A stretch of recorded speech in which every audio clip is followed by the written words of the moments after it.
E agora nós iniciamos efetivamente o estudo de cada uma dessas demonstrações que nós mencionamos anteriormente, iniciando pelo nosso balanço patrimonial. Tem bastante coisa aqui para nós estudar, tá bom? E é uma demonstração muito exigida, que ela e a DRE são as duas demonstrações mais exploradas em provas de contabilidade, então vale toda a nossa atenção aí sobre esse assunto, balanço patrimonial. Eu já vou começar aqui a entrar, né, pessoal, dentro de alguns pontos mais avançados. A gente vai tratar toda a parte básica do balanço patrimonial e sempre que possível já vamos fazendo aqui um adendo aqui de alguns pontos mais avançados, justamente para a gente conseguir fazer esse link aí, para a gente não abordar contabilidade geral, contabilidade avançada. A gente vai já abordando sempre que possível, comentando alguns tópicos avançados aí, presentes no nosso estudo de contabilidade, porque a gente sabe que hoje, praticamente, as provas elas não tem mais. Antigamente a gente tinha lá contabilidade geral, contabilidade avançada, era praticamente duas disciplinas. Ultimamente não, vem lá simplesmente contabilidade geral e toda a parte avançada ela inclui lá, que faz mais sentido inclusive para nós, tá bom? Vem comigo no balanço patrimonial então. Balanço patrimonial.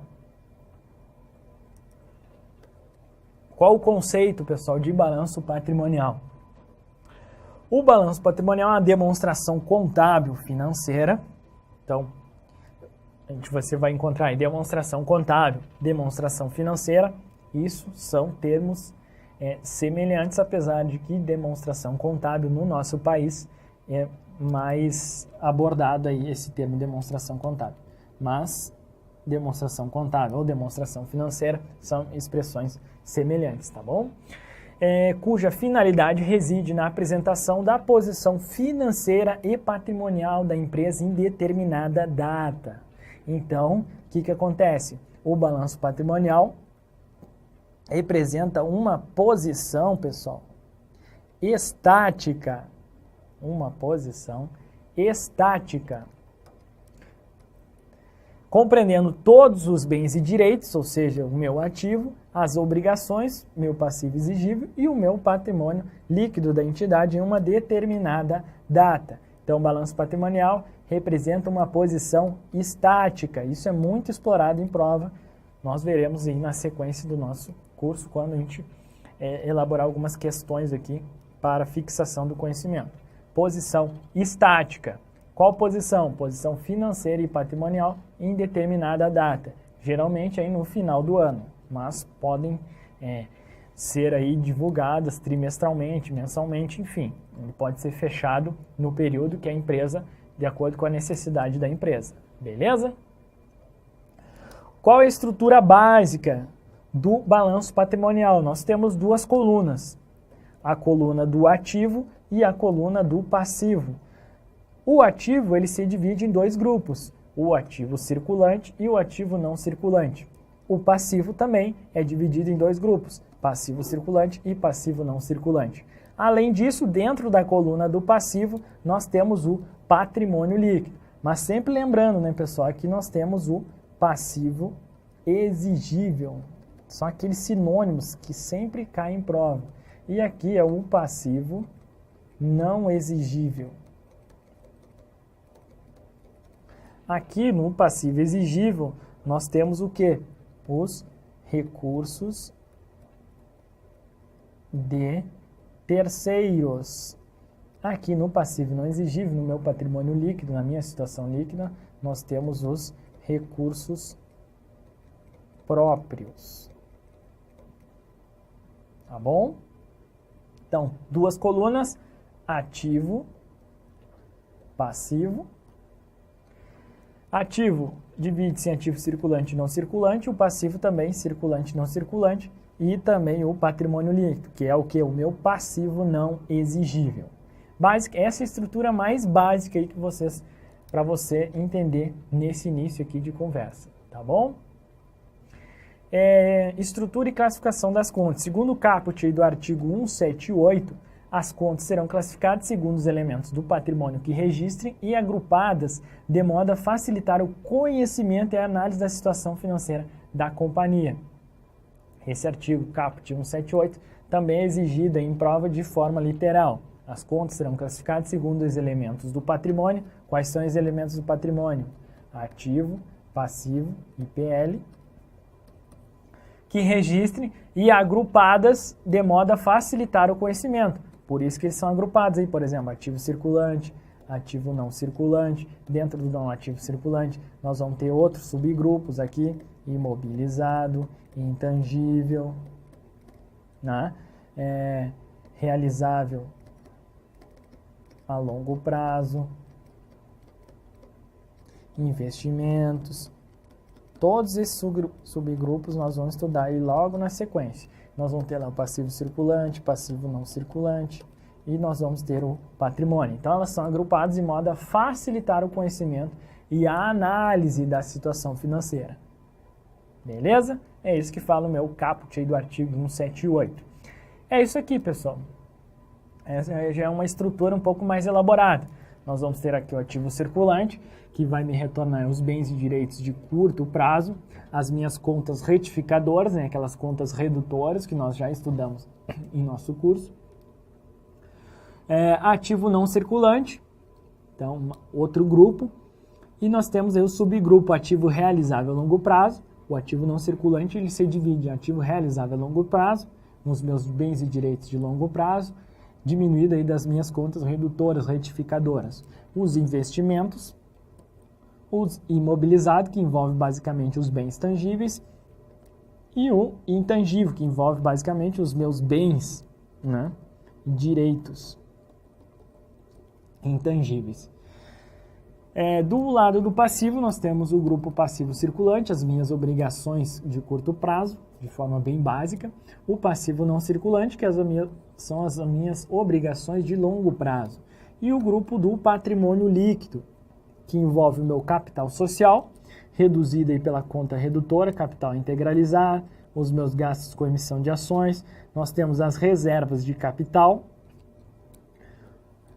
os ajustes de avaliação patrimonial, né? As reservas de lucro, ações em tesouraria e a conta prejuízos acumulados. Fica tranquilo aí que nós vamos estudar cada um desses grupos. Isso aqui é só para você ter uma fotografia do nosso balanço patrimonial. Então vem comigo aqui para dar uma quebrada aí na tela. O que acontece, pessoal? Isso é o básico, aí a estrutura. Estamos entrando aí no balanço patrimonial. Nós vimos o conceito, né? A posição financeira e patrimonial é uma posição estática. Isso é básico você saber. Além disso, saber aí que a estrutura do balanço patrimonial envolve duas colunas, né? A coluna do ativo, a coluna do passivo. Ativo é subdividido em circulante e não circulante, passivo, circulante e não circulante, e além disso o meu patrimônio líquido. Patrimônio líquido é o passivo não exigível, é os recursos próprios. E passivo circulante, passivo não circulante é o meu passivo exigível, representa as minhas exigibilidades, os meus recursos de terceiros. E essa foto aqui, anterior aí que nós vimos, que o nosso ativo não circulante, lá ele é dividido em realizável a longo prazo, imobilizado, intangível, né? Basicamente é isso, e essas contas aqui nós vamos estudar todas elas aqui na sequência da aula. Então, só para você ter uma ideia. Não sei por que ações de tesouraria está vindo redutor ali, professor. Calma, paciência, lembrando, sempre tenha paciência no estudo da contabilidade. Nós vamos, no momento oportuno, destacar isso aqui, tá bom? Só para te ter agora um momento, agora é para você ter essa fotografia, beleza? Nós estamos caminhando aqui passo a passo para chegar no final da aula que você está detonando as questões de balanço patrimonial, beleza? Volta aqui. Essa então é a fotografia, pessoal, aí básica que nós elaboramos aí para você ter um entendimento inicial do que seria esse balanço patrimonial. Agora a gente entra num detalhamento já maior aqui. Artigo 178, parágrafo 1º da Lei 6404 fala o seguinte: no ativo as contas serão dispostas em ordem decrescente de grau de liquidez, de conversibilidade dos elementos nelas registrados. nos seguintes grupos: ativo circulante, ativo não circulante. O ativo não circulante, por sua vez, nós vimos aí que ele é composto por ativo realizável a longo prazo, investimentos, imobilizado e intangível. Tá bom? Nós tínhamos anteriormente o ativo diferido, mas esse não existe mais. Tá bom? Se vir alguma coisa lá que o ativo não circulante é composto lá, antes nós tínhamos lá ativo permanente. Então, se vir alguma coisa assim, isso aqui é coisa do passado, você sabe que não existe mais, tá bom? Apenas eventuais saldos aqui do ativo diferido, tá bom? Mas isso é assunto para a sequência da aula aqui. E lá no passivo, nós vamos ter o passivo circulante, passivo não circulante, e o meu patrimônio líquido dividido em capital social, reservas de capital, ajustes de avaliação patrimonial, reservas de lucro, ações em tesouraria e prejuízos acumulados. Os saldos devedores e credores que a companhia não tiver direito de compensar serão classificados separadamente. Apenas destacamos aí que pode vir a ser exigido de forma literal. É interessante aqui, pessoal, que a lei ela fala lá que no ativo as contas serão dispostas em ordem decrescente de grau de liquidez. Mas, em que pese a lei não normatizar expressamente, no passivo, tome a nota aí, no passivo, as contas serão dispostas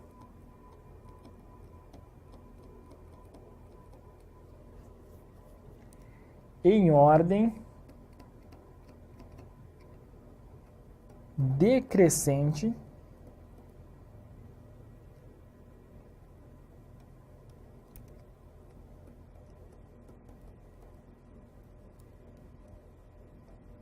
de grau de exigibilidade.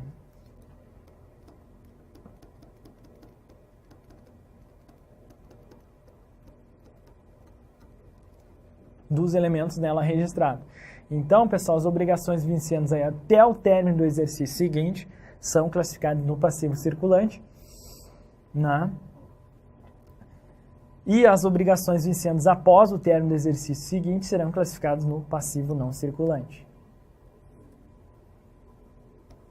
Isso não está lá na norma, mas a doutrina é clara nesse sentido aqui. Beleza?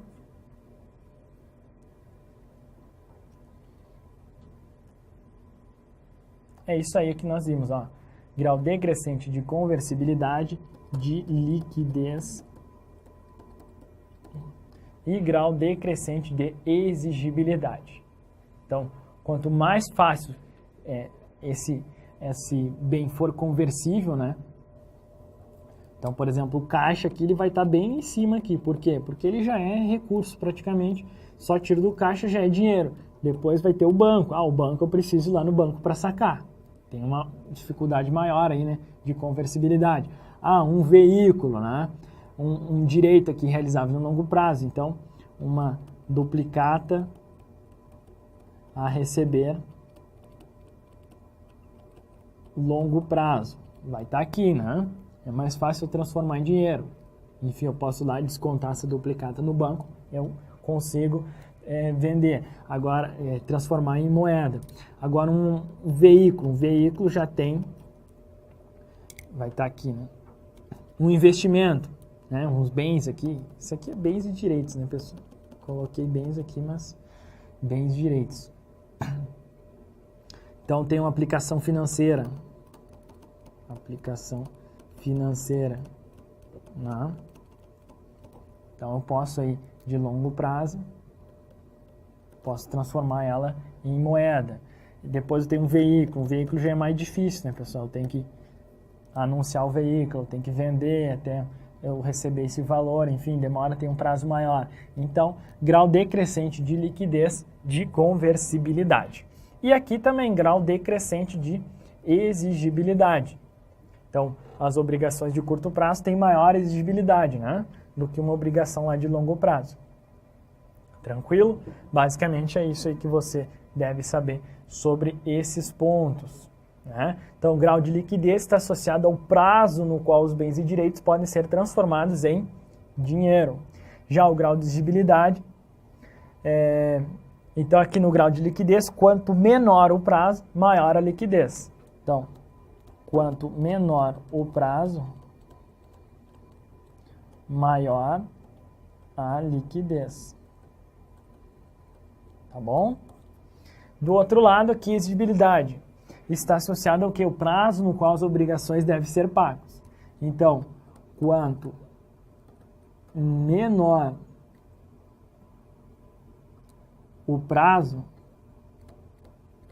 maior o quê? O grau de exigibilidade.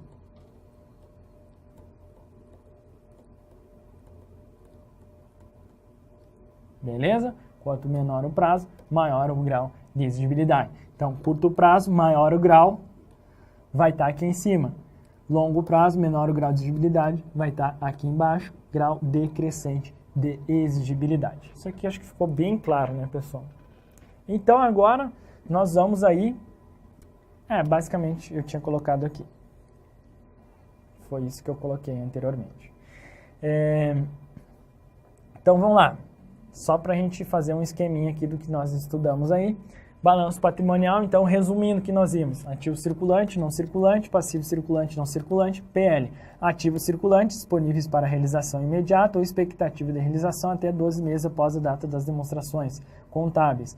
Os demais ativos aí vão ser não circulante. Passivo circulante, valores exigíveis até 12 meses após a data das demonstrações contábeis. Passivo não circulante, os demais passivos não classificados como circulantes. A classificação dos elementos patrimoniais considera a segregação em circulante e não circulante com base nos atributos de conversibilidade, de liquidez e exigibilidade. Beleza. E agora, né, pessoal, nós chegou a hora aí de nós destrinchar aí cada grupo que nós estudamos anteriormente e nós vamos começar aqui pelo ativo circulante. Beleza? O ativo circulante é composto pelos bens e direitos de curto prazo, assim considerado aqueles que a companhia espere que sejam realizados até 12 meses após a data da demonstração contábil, e no caso do balanço patrimonial. Trata-se do capital de giro da entidade, pois representa os bens e direitos em constante circulação. Né? Então, o esqueminha aí, pessoal, digamos aqui que nós temos o balanço 31/12/2015 e até 31/12/2016. Então, os bens que sejam realizados até 12 meses após a data do balanço patrimonial, então aqui, né, nesse caso, será ativo circulante. E, a partir disso, nós estaremos aí dentro do ativo realizável a longo prazo, né? Basicamente, seria isso, já entra lá na questão do longo prazo. Então, portanto, no ativo circulante serão classificadas as disponibilidades, né?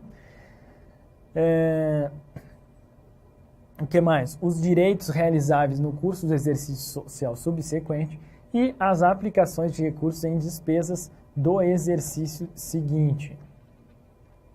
Vamos lá, disponibilidades, pessoal. O que? Os bens numerários. Aqui eu vou ter o meu caixa, né? Equivalentes de caixa, bancos,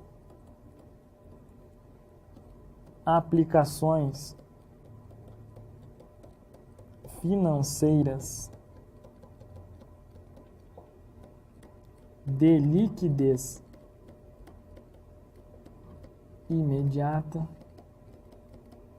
Tudo isso aí vai estar lá nas minhas disponibilidades. Os direitos realizáveis no curso do exercício social subsequente. Então, o que é isso aqui, pessoal? Os créditos são meus créditos que a empresa possui, hein? Créditos da empresa com terceiros. Crédito das empresas com terceiros. Ou seja, meus direitos realizáveis aí, pessoais, e os bens da empresa.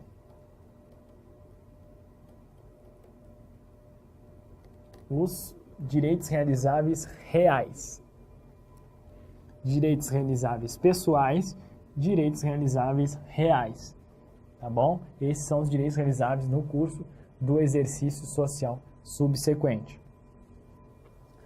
Então, por exemplo, aqui, créditos da empresa com terceiros. Ou seja, meus direitos realizáveis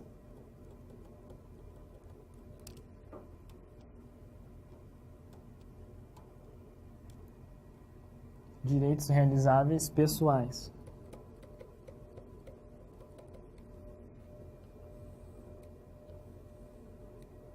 Exemplos.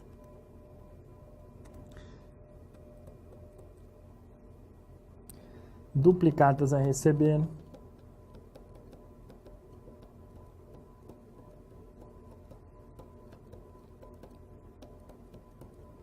Que mais? Tributos a recuperar.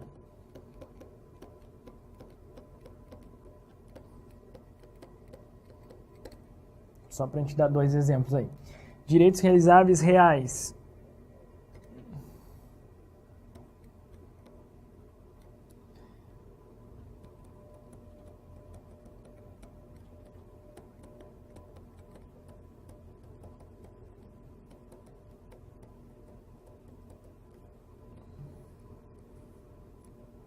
Nós temos aí, exemplo, estoques.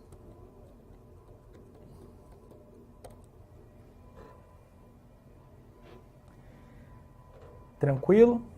E depois nós temos, né, pessoal, as aplicações de recursos em despesas do exercício seguinte, né? Ou seja, isso aqui são as minhas despesas antecipadas. Fique atento que, apesar do termo despesas, o pessoal acha que isso aí está lá na DRE. Ah, isso aqui é uma despesa. Não, nós estamos falando de uma despesa antecipada, ou seja, isso é um direito, né? Então, isso aí está lá no meu ativo. Aplicações de recursos em despesas do exercício seguinte. Então, por exemplo, um aluguel pago antecipadamente, né? Um seguro pago antecipadamente, aí, isso são despesas antecipadas e vão estar lá no meu ativo circulante. Beleza? Então, aqui, só para a gente colocar o exemplo, seguir o padrão aí, nós temos contratação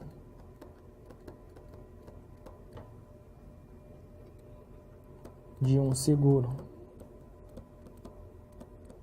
Contratação de um seguro com cobertura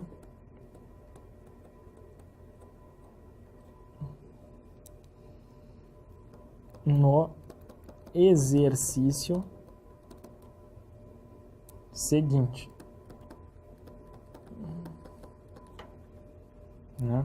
O que a gente chama aí de prêmios de seguros a vencer.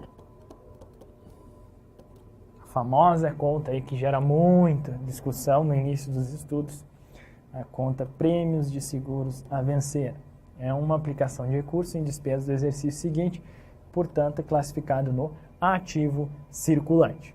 Basicamente é isso, pessoal, que vocês devem saber sobre o que deve ser classificado no ativo circulante. Beleza? Então, por exemplo, aqui estoques, mercadorias. Fico onde? Fico no meu ativo circulante, tá bom? Às vezes a pessoa tem dúvida lá. Ah, estoque é ativo circulante, ativo não circulante? Não, é ativo circulante, é um direito realizável real, né? Então, direitos realizáveis aí no curso do exercício social subsequente. Então, os estoques estão dentro, beleza? Do ativo circulante.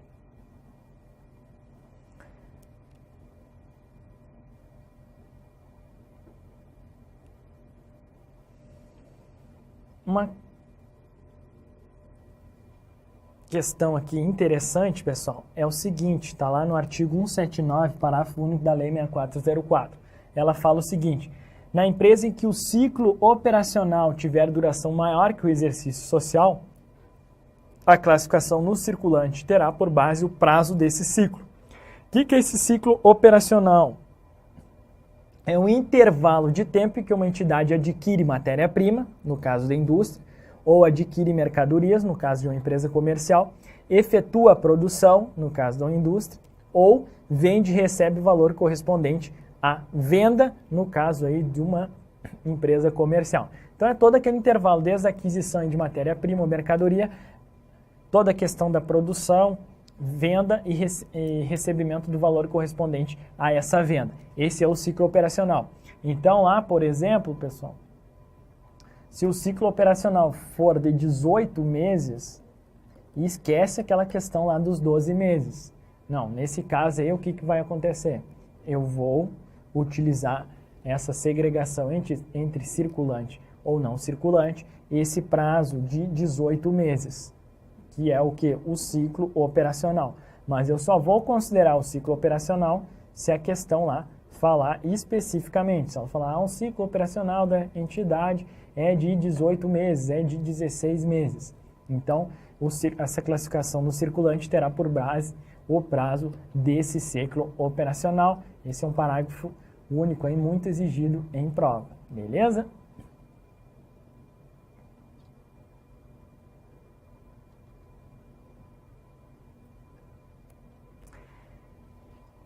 Ativo não circulante realizável a longo prazo. Entramos já no outro grupo aí, pessoal. Então, de acordo aí com o artigo 179 da Lei 6404, ela fala lá que as contas serão classificadas do seguinte modo: no ativo realizável a longo prazo, os direitos realizáveis após o término do exercício seguinte, assim como os derivados de vendas.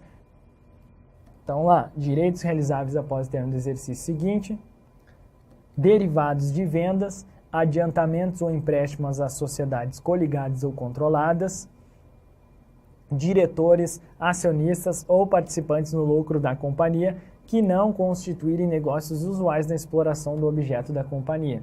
Então, pessoal, eu efetuei lá qualquer adiantamento, né, ou empréstimo a um diretor, a um acionista, a uma sociedade coligada ou uma sociedade controlada, ou qualquer participante no lucro da companhia, isso vai ser o quê? Um ativo realizável a longo prazo, independente do prazo desse empréstimo. Ah, um empréstimo de 3 meses a um diretor da empresa. É um ativo realizável a longo prazo? É um ativo realizável a longo prazo. Então, fiquem atentos a esse ponto aqui, pessoal.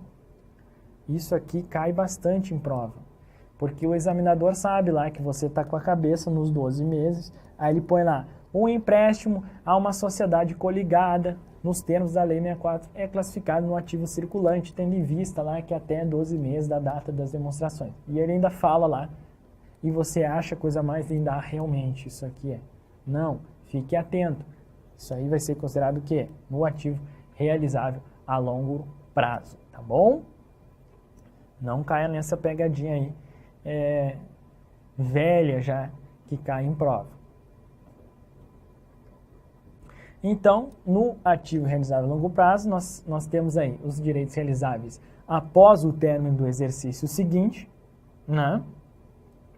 Ou seja, os direitos cujos prazos esperados para a realização se situem após o término do exercício seguinte. Nós vimos lá naquele esqueminha, né? Você lembra? Vamos colocar o esquema aqui, vamos tentar desenhar aquele esqueminha. Ó, nós temos aqui, né? Aqui, por exemplo, 31/12 de 2015 e aqui 31/12 de 2016. Né? Nesse período aqui, ó,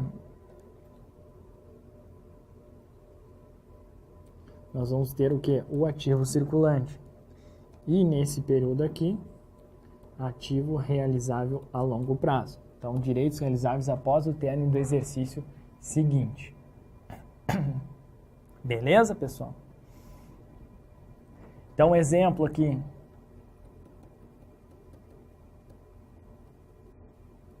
Exemplo, nós temos títulos, duplicatas a receber. né? Pelo prazo aí de realização do direito, títulos a receber. E os direitos com pessoas ligadas de negócio não usual. Essa segunda parte aqui, né? Ó, esse itemzinho 2, derivados de vendas, de tratamentos, empréstimos, sociedades coligadas ou controladas, diretores, acionistas, participantes do que não constituem negócios usuais. Resumindo, direitos realizáveis após o término do exercício seguinte e direitos com pessoas ligadas de negócio não usual. Independe do prazo. Olha que legal isso aqui, pessoal. Então, exemplo aí. Nós temos empréstimos a coligadas, diretores,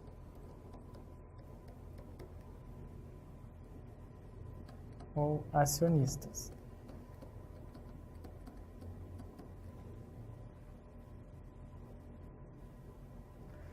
O que acontece? A doutrina ela fala lá, pessoal, que para que um direito seja classificado no ativo realizável a longo prazo, independente do prazo, né, ele deve atender 3 requisitos.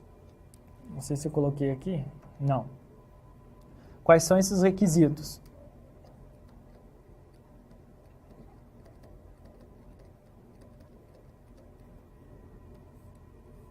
Quais são esses requisitos aqui? Vamos colocar. 1. Os direitos devem ser decorrentes de direitos decorrentes de vendas, adiantamentos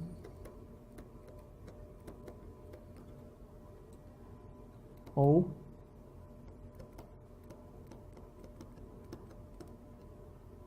empréstimos. 2. Esses direitos devem estar relacionados com controladas,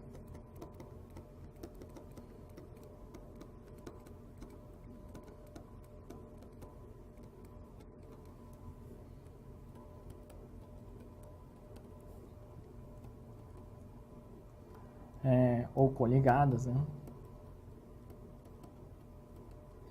Diretores, acionistas, né? Ou participantes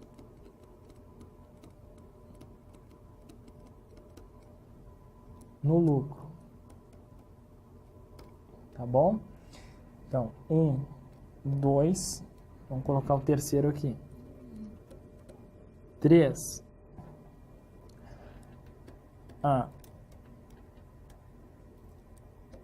A operação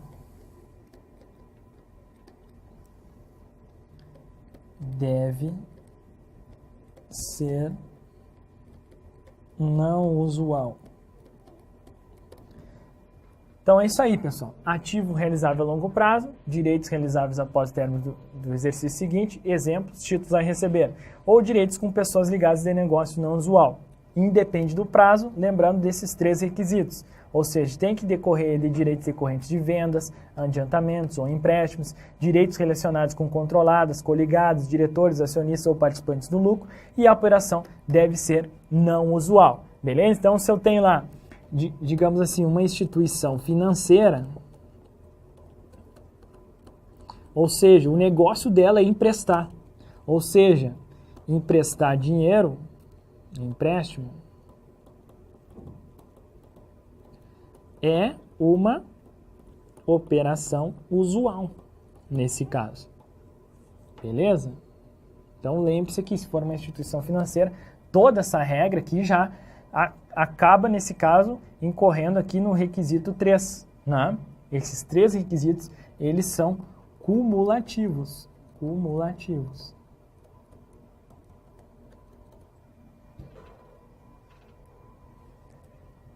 Então, lembre-se, se for uma instituição financeira e eu efetuei um empréstimo, obviamente que isso é o quê? Uma operação usual. Agora, se é uma instituição lá, uma empresa comercial, Pô, eu estou emprestando dinheiro para uma coligada, isso é uma operação no usual, beleza? Basicamente seria isso aqui que você deve saber sobre o ativo realizável a longo prazo. E lembrando também, né, pessoal, a questão do ciclo operacional. Então, se o ciclo operacional vale aqui aquele mesmo destaque, for lá de 18 meses, o que eu vou considerar realizável a longo prazo? Após esses 18 meses, tá bom?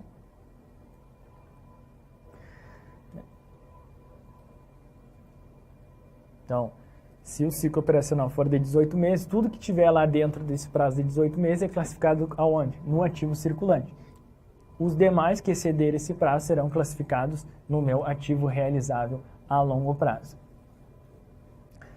Lembrando, né, pessoal, que no caso de direitos de pessoas ligadas a negócio não usual, um empréstimo, uma coligada lá, se ele for de 3 meses, não interessa. Por quê? Porque independe do prazo, isso aqui vai ser um ativo realizável a longo prazo.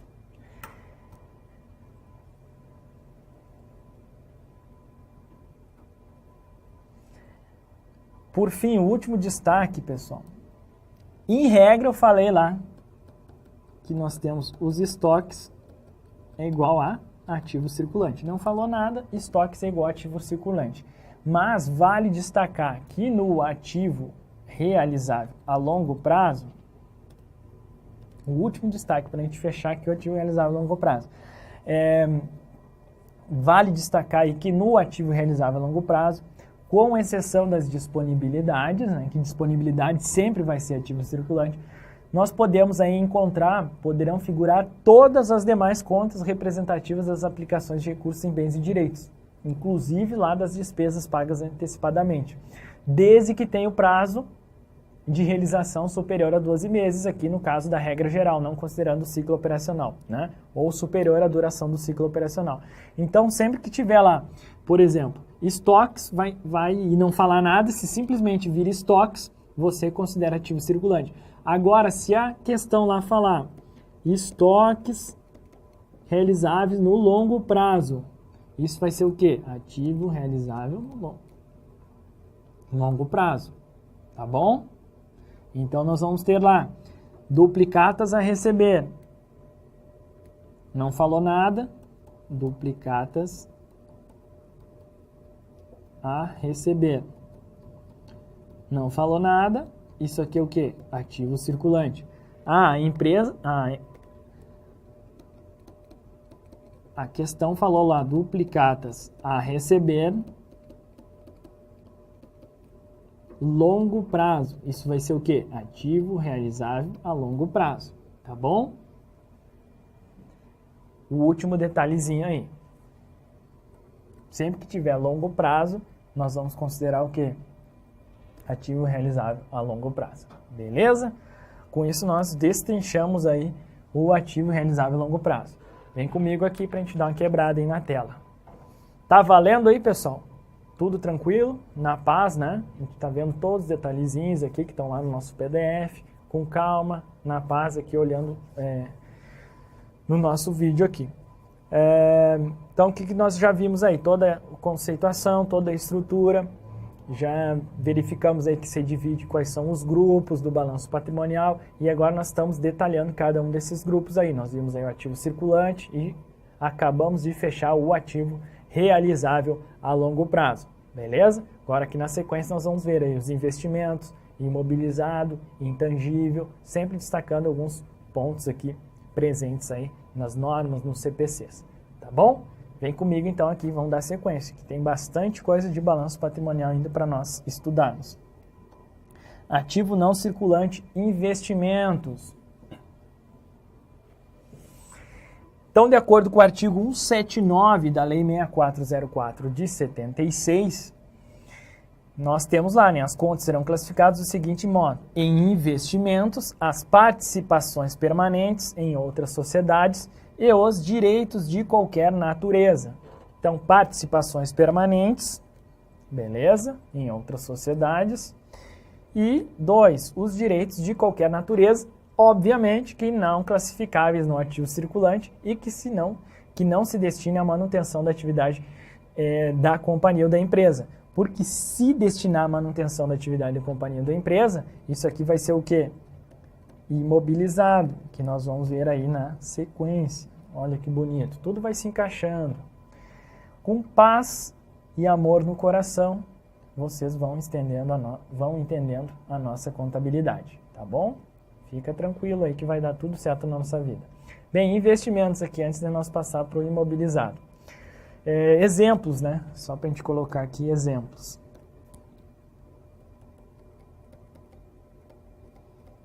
O aluno adora um exemplo, né?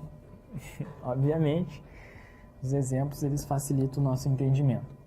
Exemplos aí, pessoal, vamos lá. Participações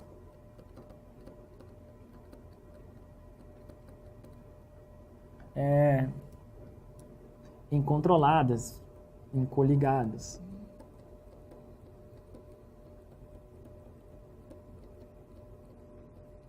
Ou também pode vir lá investimentos. Investimentos incontroladas, coligadas. Ações de empresas coligadas, pode vir também dessa forma. Ações de empresas coligadas, controladas.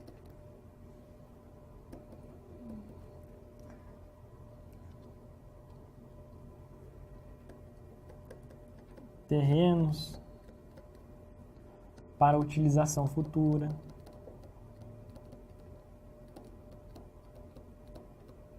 Ou seja, um terreno não utilizado. Nesse caso, não vai ser imobilizado. Vai ser o quê? Vai ser um investimento. Imóvel para aluguel.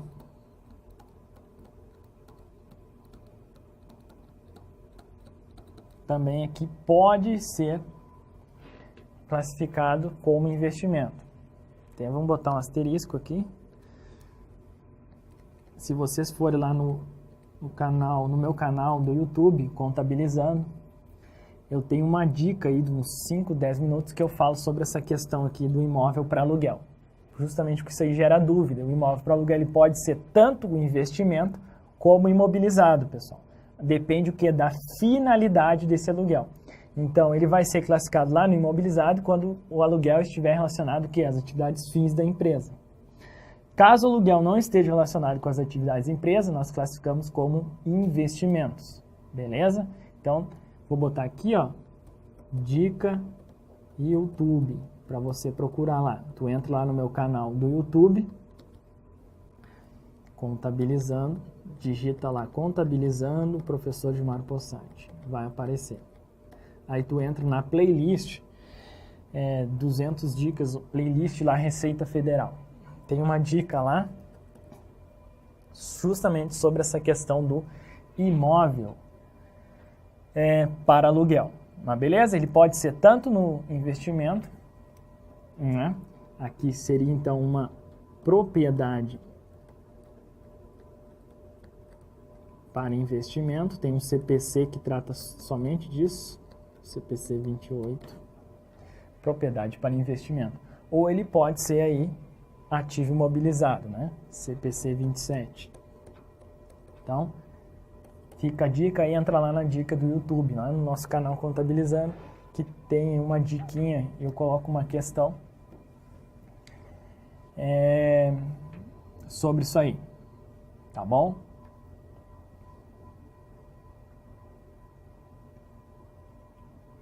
Vamos lá, imobilizado. De acordo com o artigo 179, as contas serão classificadas do seguinte modo: ativo imobilizado. Os direitos que tenham por objeto bens corpóreos destinados à manutenção das atividades da companhia.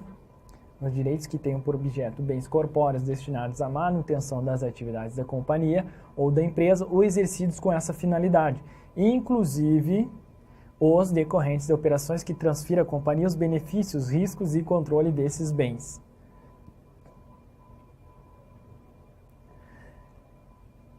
O que é esses bens decorrentes de operação que transfira à companhia os benefícios, riscos e controle desses bens, pessoal?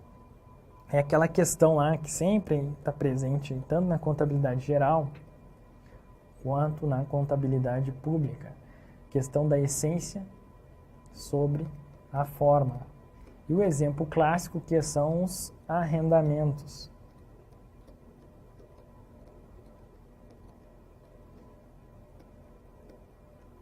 Mercantis financeiros. Isso nós detalhamos lá, não vamos detalhar novamente aqui, quando nós estudamos o conceito de ativo, né? E os arrendamentos mercantis financeiros, aplica-se aqui a essência sobre a forma, ou seja, as operações que transferem à companhia os benefícios, então adquirir lá um veículo. Mesmo eu não tendo a propriedade, mas eu tenho o quê? Todo o benefício, eu tenho todos os riscos e principalmente o controle desses bens.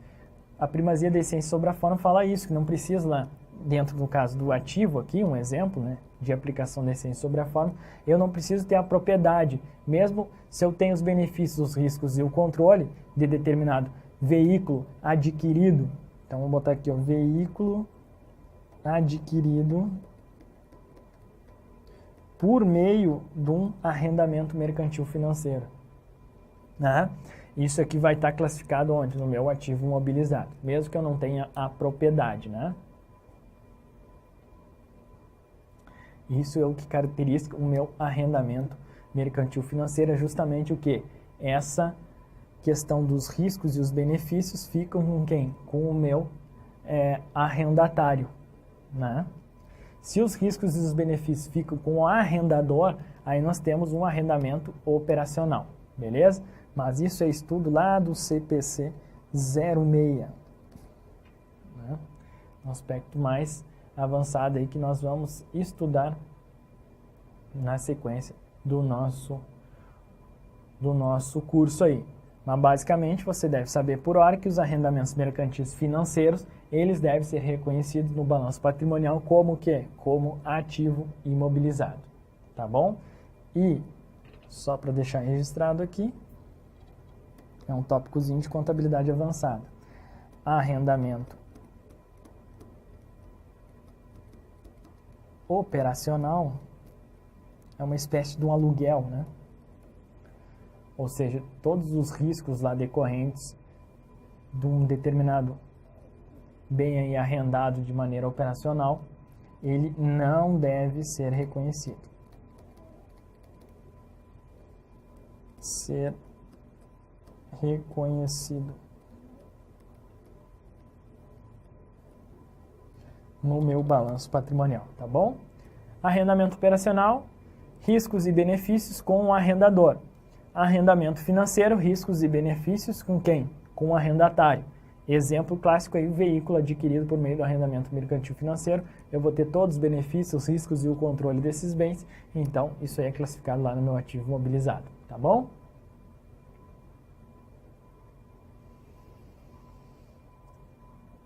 Isso aí também, pessoal, nós temos aí dicas lá no canal. Dica no YouTube sobre isso. Depois você confere lá na paz, tá bom? Terminou a aula aqui, você entra lá no seu YouTubezinho lá, vai descansar, tomar uma aguinha. Enquanto isso, já vê a dica aí do YouTube.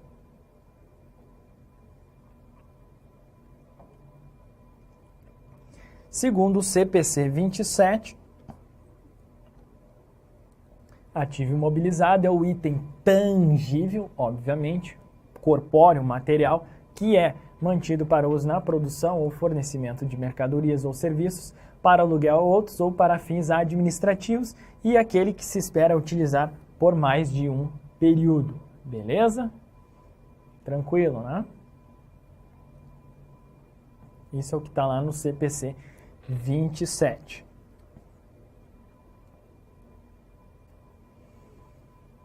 Ó, até tinha colocado aqui, nem lembrava que tinha essa questão do arrendamento mercantil. Então vamos aproveitar, vamos abordar de novo aqui. Eu estava detalhando porque eu achei que não estava aqui nos slides.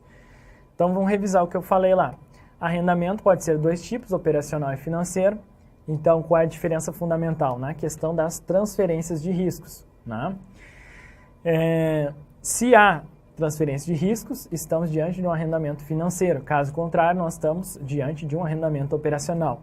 Então, riscos e benefícios ficam com arrendatário, arrendamento financeiro. Riscos e benefícios ficam com arrendador, arrendamento operacional. Isso está lá no CPC 06, tá bom? Isso já começa a entrar, por isso que eu falei que eu ia abordar alguns pontos de contabilidade avançada aqui, para vocês já começar a fazer um linkzinho aí com que é explorado em prova. Características dos arrendamentos, pessoal. A transferência da propriedade ao final do contrato, o valor residual é mais baixo que o valor justo, o período do arrendamento compreende a maior parte da vida útil do ativo, o valor presente dos pagamentos totaliza substancialmente todo o valor justo do ativo.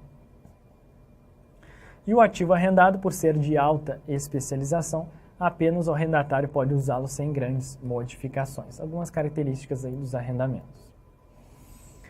E aquilo que eu destaquei, né, pessoal, que o bem objeto de arrendamento financeiro deve ser reconhecido no balanço patrimonial do arrendatário como ativo e arrendamento operacional não deve ser reconhecido no meu balanço patrimonial.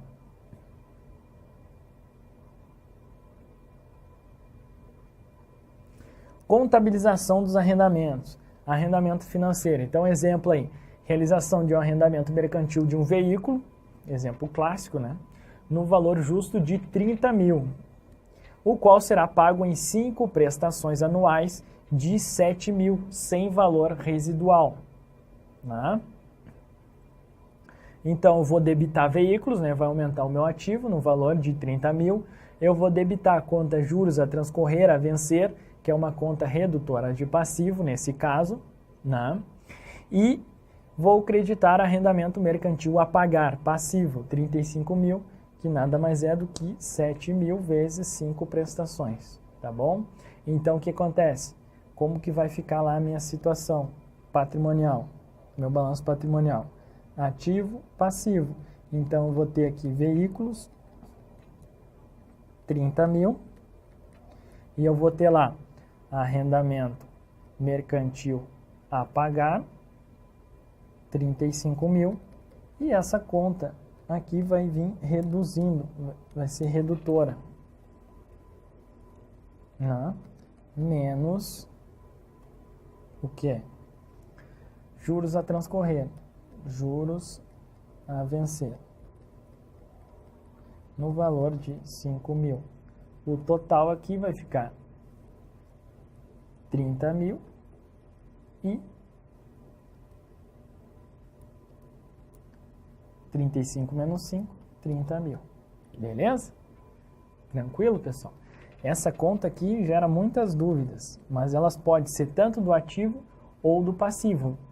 Você tem que olhar o que? O que ela está reduzindo. Nesse caso, nós estamos aqui diante de uma conta de arrendamento mercantil a pagar, ou seja, é um passivo.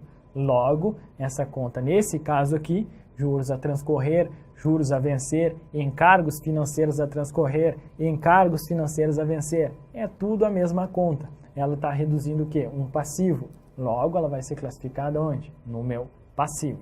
Beleza, pessoal? Então, essa é a contabilização aí do arrendamento financeiro. Anualmente, nós reconhecemos a despesa financeira e a despesa de depreciação. Beleza? Então, vou debitar despesa financeira, né? Isso vai reduzir meu patrimônio líquido posteriormente. E vou creditar lá juros a transcorrer, a vencer, que é redutora de passivo. Tranquilo? Então, ela tem 5 mil aqui, né? Então, todo ano, né? 5 prestações anuais nesse caso. Então, todo ano, eu vou lá dando baixa nessa continha lá, tá bom? Então, ao final do 5º ano, eu vou ter 5 lançamentos lá. Ano 1, 2, 3, 4, 5.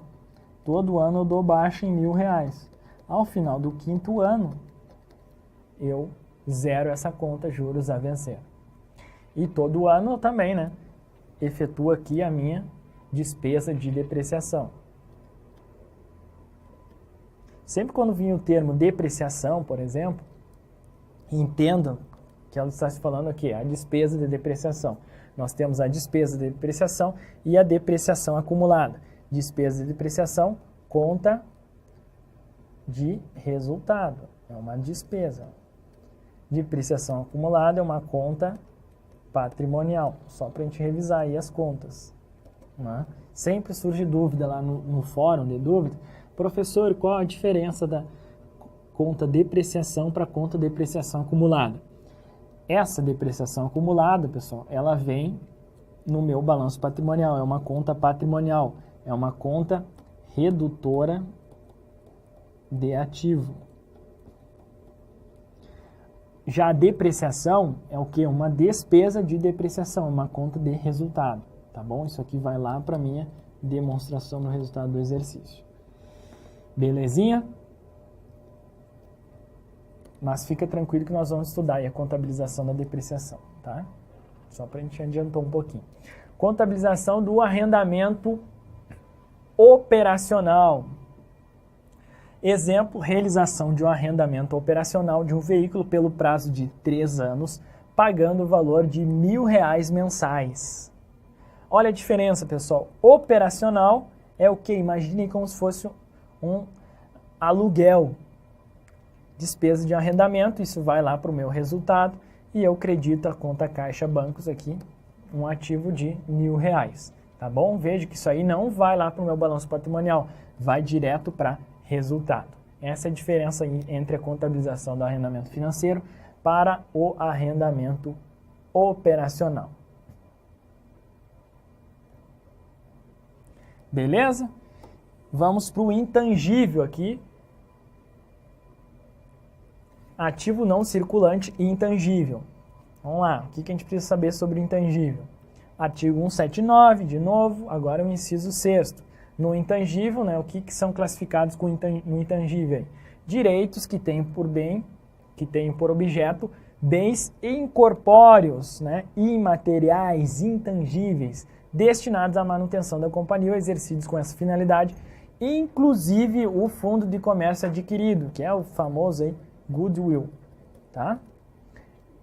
Não é exceto. Geralmente, o que o examinador faz? Ele troca aqui, inclusive, por exceto.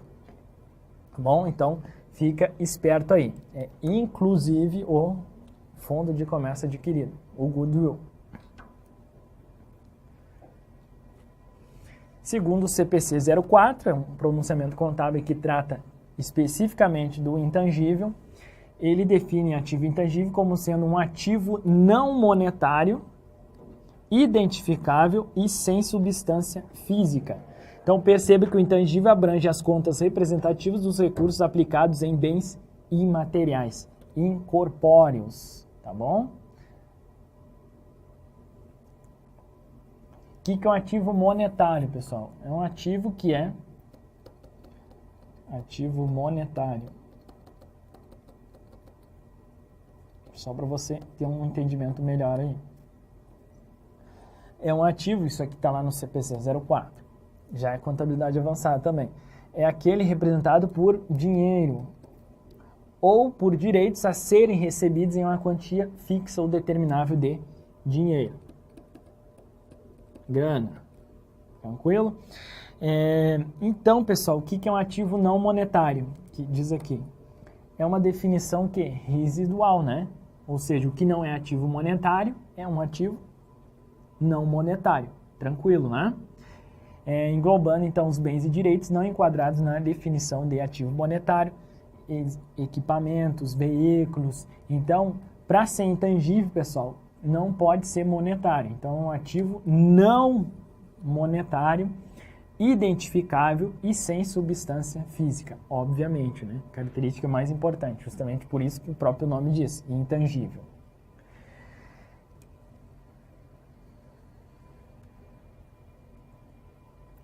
Conforme a exigência prevista no CPC 04, um ativo somente poderá ser enquadrado na definição de intangível quando ele cumulativamente ele for identificável, controlável e gerador de benefícios futuros, tá bom? Identificável, controlável e gerador de benefícios futuros. Então, isso aqui, né, pessoal, é qualquer ativo. Qualquer ativo ele tem que ser controlável e ser gerador de benefícios futuros. Agora, uma característica específica aqui é essa questão ele tem que ser identificável, tá bom? não sei se eu coloquei aqui, mas para ser identificável, ele tem que o quê? Ele tem que ser separável. Ou seja, ele tem que puder aí ser separado da entidade e vendido, transferido, licenciado, alugado ou trocado individualmente. Ou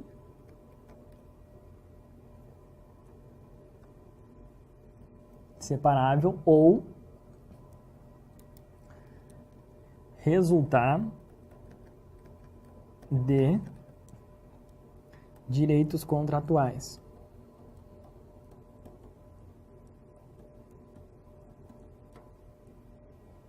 Então, para que um ativo seja considerado aí, intangível, ele tem que ter 3 requisitos. Esses 2 requisitos aqui são aplicáveis aos ativos de maneira geral, né?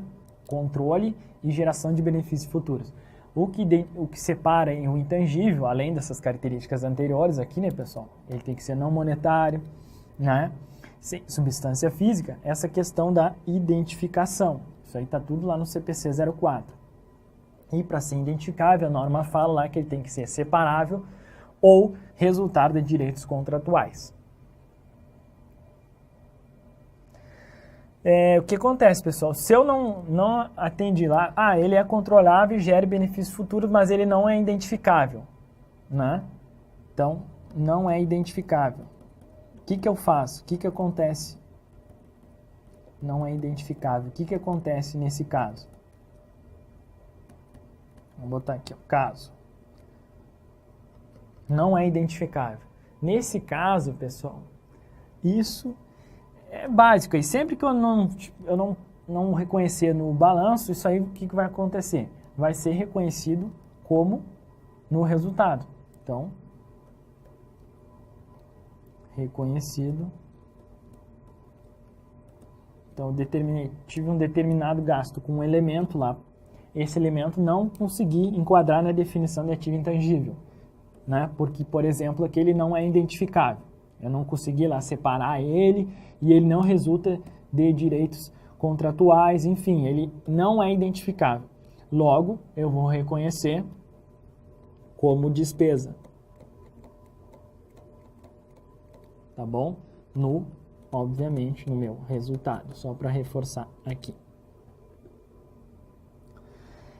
Justamente, pessoal, a CPC fala lá, ele requer, né, a definição requer que ele seja identificável para quê? Para que a gente possa diferenciá-lo do ágio derivado da expectativa de rentabilidade futura gerada internamente, que é o goodwill. Então, justamente, essa questão aqui está relacionado, a norma exige que seja identificável para diferenciá-lo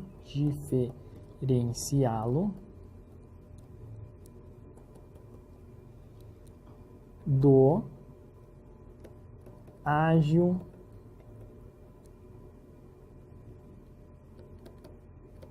derivado da expectativa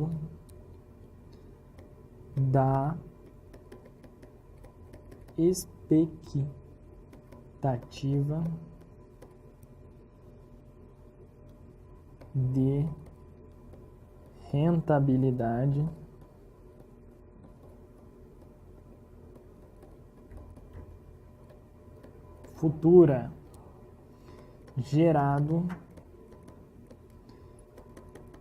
internamente. Ágio derivado da expectativa de rentabilidade futura gerado internamente, também conhecido aqui por goodwill.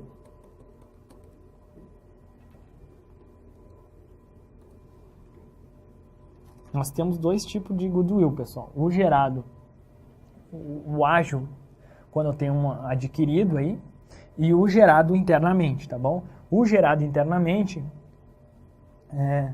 o goodwill gerado internamente, então vamos colocar aqui. Isso aqui é tudo contabilidade avançada, então não se assuste aí, tá bom? Nós vamos retornar isso aí ao longo do nosso estudo.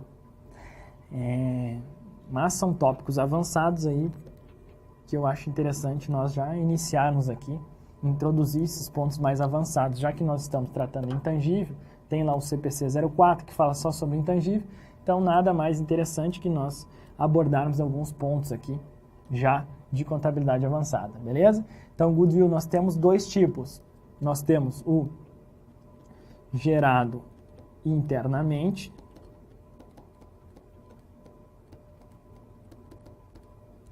e nós temos o adquirido. Tá bom? O gerado internamente, ele não é reconhecido no ativo, mas assim como não é reconhecido no ativo, é despesa. O adquirido é um ativo intangível. Tá bom? Então nós temos dois tipos aí de goodwill, de ágio. O gerado internamente, ele é despesa, e o adquirido, ele é um ativo intangível. Tá bom? E o que é esse goodwill adquirido aqui, professor? Ele nada mais é, não sei se eu não detalhei, aqui ó, detalhei. O que é, pessoal? Esse goodwill, nesse caso, é o adquirido aqui. É a diferença a maior entre o valor pago na aquisição do empreendimento, lá de um patrimônio, e o valor de mercado, o valor justo dos ativos líquidos desse empreendimento. Tá bom? Então, por exemplo, aqui, ó. Não sei se eu coloquei exemplo. Coloquei. Exemplo. A destemida empresa Itê Bagual, que eu uso lá, né, no nosso curso, objetivando ampliar suas operações, resolve adquirir a microempresa Guanchuma Verde. Excelente. Avaliada pelo valor de mercado em R$150 mil. Então, a empresa Itê Bagual aí está ampliando suas operações, o negócio está evoluindo e ela vai adquirir aí microempresa Guanchuma Verde, avaliada pelo valor de mercado. Aqui nós estamos considerando para fins didáticos que o valor de mercado é igual a valor justo. Mas, na sequência do seu estudo, vocês vão perceber que nem sempre o valor de mercado é igual ao valor justo. Mas, por hora, aí, vamos dizer aí que o valor de mercado é o valor justo, tá bom? De R$150 mil.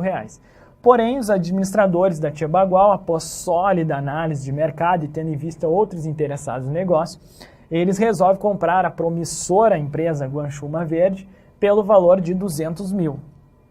Tá bom? Nesse caso, nós temos um goodwill de R$50 mil. É justamente esse ágio adquirido aí. A determinada empresa ela achou que essa Guanchuma Verde aí é uma startup. Uma empresa startup aí, né? E ela vai bombar. Vamos pagar 200 conto aí por essa empresa aí, senão nós vamos perder esse negócio. Então, esse valor, essa diferença de 50 mil, ela vai ser justamente esse ágio derivado de expectativa de rentabilidade futura. Entendeu? Então, tendo em vista aí essa expectativa, vai bombar essa empresa. Eu vou pagar um ágio. Beleza? Goodwill adquirido.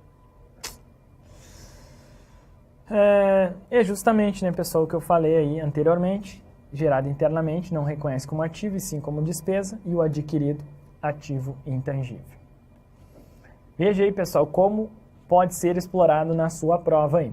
São características necessárias para a identificação de um ativo intangível,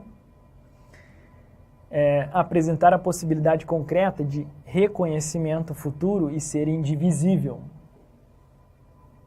Opção A. Características necessárias para a identificação de um ativo intangível. Nós colocamos aí, né, pessoal? Apresentar a possibilidade concreta de reconhecimento futuro e ser indivisível. Não tem nada a ver. B. Permitir a utilização de base confiável de controle, mesmo que a mensuração do seu custo não possa ser feita em bases fidedignas e ter indivisibilidade patrimonial. Nada a ver. Ser identificável, perfeito, primeiro requisito. Ser controlado e gerador de benefícios econômicos. Lembrando que esses dois requisitos aqui, o requisito 2 e o requisito 3, são aplicáveis a qualquer ativo. Essa questão da identificação que é aplicável aos ativos intangíveis. Aí, pessoal, uma prova sinistra aí, famigerado ICMS São Paulo. Uma questão aplicada em um concurso de altíssimo nível aí, mas perfeitamente matável aí, né? É só ter um conhecimento básico aí sobre ativo intangível que você vai acertar essa questãozinha de prova aí. Beleza? Na sequência, nós vamos destrinchar aí o balanço patrimonial. Agora já vimos toda aquela parte do ativo, nós vamos agora para a parte do passivo. Mas isso é conversa para o próximo bloco, beleza? Até mais!